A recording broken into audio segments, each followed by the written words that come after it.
جو ایک بھکاری ہاتھ میں تختی لیے مانگ رہا تھا۔ اس پر لکھا تھا، میں بہرا اور گونگا ہوں۔ ایک آدمی نے اس سے پوچھا، آپ کب سے گونگے اور بہرے ہو؟ اس نے فوراً کہا، پیدائشی گونگا اور بہرا ہوں۔ جو ڈاکٹر، آپ سگریٹ نوشی چھوڑ کیوں نہیں دیتے؟ مریض، میں سگریٹ تو چھوڑ سکتا ہوں لیکن نوشی نہیں۔ ڈاکٹر، کیا مطلب ہے آپ کا؟ مریض، کیونکہ نوشی میری بیوی کا نام ہے۔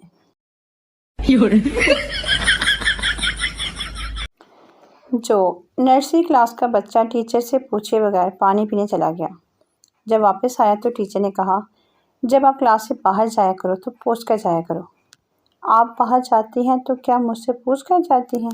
بچے نے جواب دیا۔ جو کنجوس آدمی نوکر سے، میں نے تمہیں وہ بھینس دی جو 1 سال پہلے مر گئی تھی۔ کنجوس کی بیوی، جو اس سے بھی زیادہ کنجوس تھی، بولی، تم مجھے وہ والا گھوڑا کیوں نہیں دے دیتے جو 2 سال پہلے گم ہو گیا تھا؟ جو پپو اسکول جا رہا تھا، اس کی امی نے لنچ باکس میں انڈا پراٹھا بنا کر ڈال دیا۔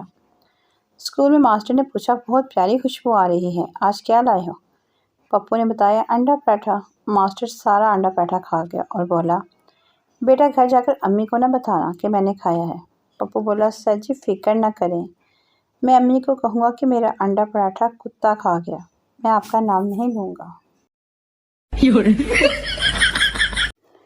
آج کا لطیفہ، ایک عربی باتھ روم میں فون پر بات کر رہا تھا۔ پٹھان نے سنا تو عربی کو بہت مارا۔ لوگوں نے مارنے کی وجہ پوچھی تو کہنے لگا، یہ پاگل اندر تلاوت کر رہا تھا۔ جو ایک فقیر نے دروازے پر صدا لگائی، میں بھوکا ہوں، خدا کے نام پر روٹی دے دے، میں آپ کے بچوں کو دعائیں دوں گا۔ اندر سے آواز آئی، معاف کرو بابا، مالکن گھر پہ نہیں ہے۔ فقیر، میں روٹی مانگ رہا ہوں، مالکن نہیں۔